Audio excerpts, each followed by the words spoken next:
akibat bencana gempa bumi dan jatuhnya korban jiwa sering terjadi. Anak tunarungu dengan keterbatasannya sering menjadi salah satu korban dari bencana gempa bumi.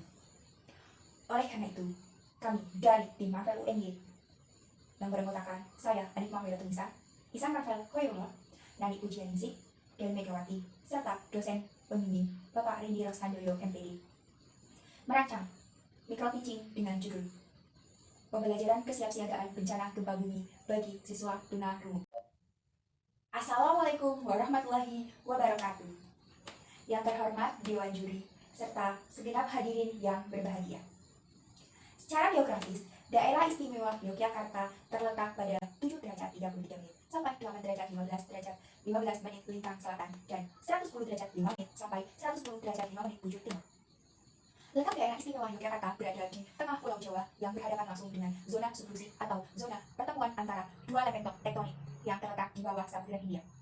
Selain itu, di bagian utara daerah istimewa Yogyakarta terdapat Gunung Merapi yang merupakan salah satu gunung berapi yang masih aktif dengan periode erupsi 4-7 tahun. Menurut Konsorsium Hak Difabel tahun 2012, terdapat beberapa permasalahan yang dihadapi oleh kaum difabel dalam mitigasi bencana. Yang pertama, belum maksimalnya program persiapan bencana. Yang kedua, partisipasi penyandang disabilitas masih minim dalam pendidikan pengurangan risiko bencana. Yang ketiga, aksesibilitas penyandang disabilitas terhadap materi ajar atau belajar pengurangan risiko bencana. Yang keempat, penyandang disabilitas tidak bisa sepenuhnya bertindak cepat dalam penyelamatan diri. Yang kelima, kurangnya pendataan spesifik tentang identitas dan kondisi penyandang disabilitas. Dan yang keenam, kurangnya fasilitas dan layanan yang aksesibel di pengungsian. Anak tunarungu menurut Sumantri 2007 adalah kondisi di mana seseorang mengalami kehilangan nilai fungsional pendengaran dalam kehidupan sehari-hari. Sedangkan karakteristik bahasa pada anak tunarungu menurut Sajar 2005 diantaranya miskin kosakata, sulit memahami kata-kata yang sifatnya abstrak, sulit memahami kata-kata yang mengandung arti kiasan, irama, dan gaya bahasa yang monoton. Wardani dan kawan-kawan 2008 berpendapat bahwa keterbatasan berbahasa dapat menghambat anak tunarungu dalam memahami informasi. Pembelajaran kesiapsiagaan bencana gempa bumi pada jenjang sekolah dasar dilakukan menggunakan pendekatan saintifik. Syahria dan kawan-kawan 2019 menemukan bahwa siswa menjadi lebih memahami konsep gempa bumi, dampak gempa bumi, dan langkah-langkah penyelamatan diri dalam bencana gempa bumi. Selanjutnya, Indriasari 2016 menemukan bahwa pemberian metode simulasi dalam pembelajaran kesiapsiagaan bencana gempa bumi mampu meningkatkan kesiapsiagaan anak terhadap bencana gempa bumi.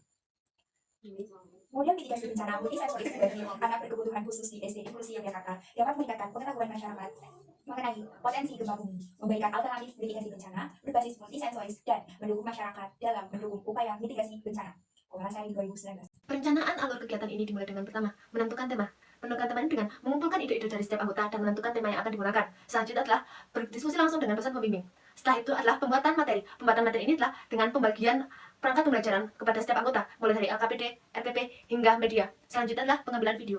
Pengambilan video ini dilakukan 2 kali. Yang kedua kali video ini adalah dilakukan setelah mendapat feedback dari dosen pembimbing. Selanjutnya adalah melakukan editing akhir dan penguploadan ke YouTube. Dan terakhir adalah penguploadan ke sistem RIDM 2021. Hasil asesmen kondisi alur peserta didik yang pertama nomor Rizky atau Rizky dengan kondisi kehilangan pendengaran 90 desibel dengan kategori hilang berat. Kurang keahlian baca gerak bibir memerlukan bantuan bahasa isyarat untuk memahami kalimat yang diucapkan oleh guru.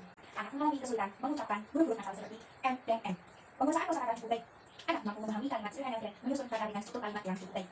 Anak sudah mengenali ciri-ciri bencana alam yang berpotensi terjadi di Indonesia dan mengetahui ciri-cirinya. Yang kedua, zakat ramadhani atau zakat dengan kondisi kehilangan pendengaran 110 desibel dengan kategori dengar mutlak.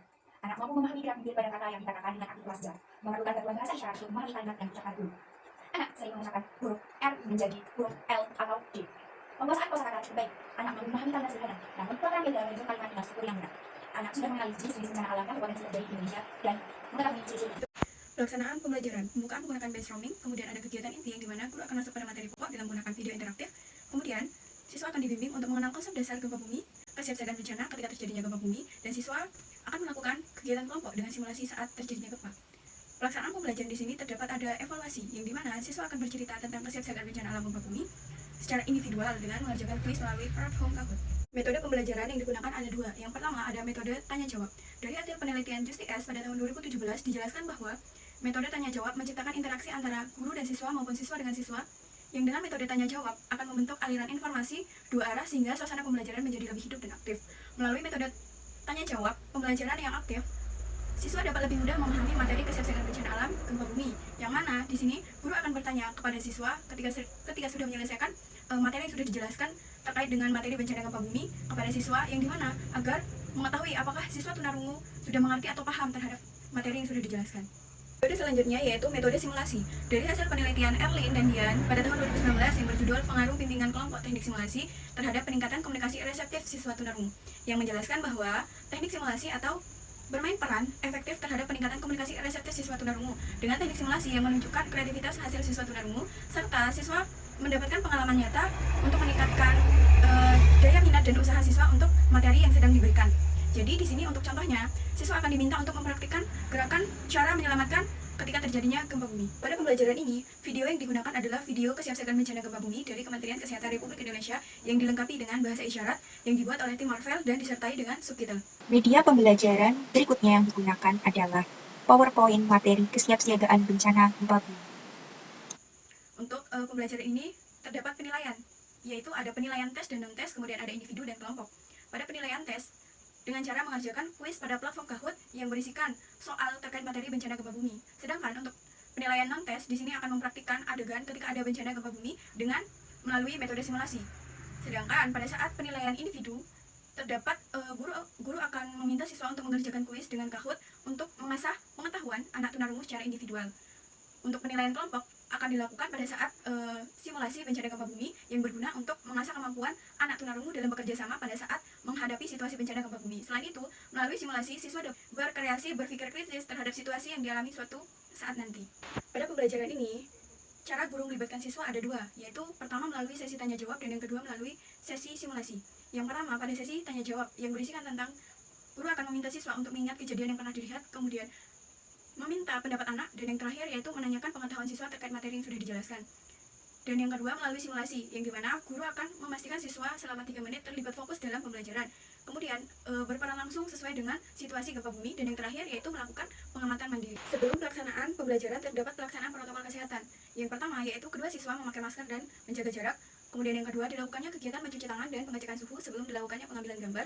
Kemudian yang ketiga, guru melepas masker karena anak tunarungu akan membaca ekspresi dan gerakan bibir dalam penjelasan guru.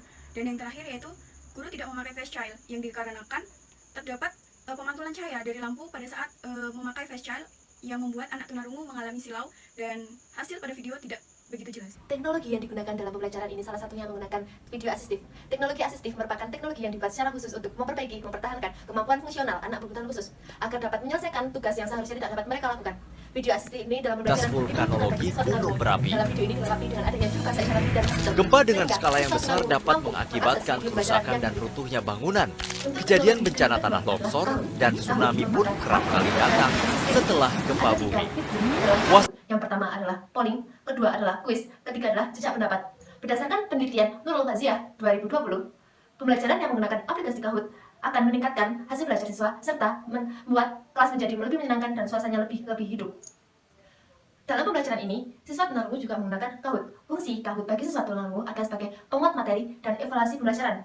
Evaluasi pembelajaran adalah dengan memberikan sebuah soal atau kuis dengan Kahoot, di mana Kahoot ini juga berfungsi untuk meningkatkan motivasi belajar siswa serta meningkatkan jiwa kompetitif siswa untuk berlomba-lomba, karena di akhir kuis akan mendapat peringkat sehingga siswa akan mendapat motivasi untuk mendapatkan peringkat pertama. Sekian dari kami, apabila ada kesalahan kami mohon maaf.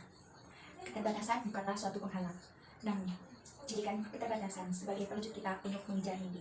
Wassalamualaikum warahmatullahi wabarakatuh.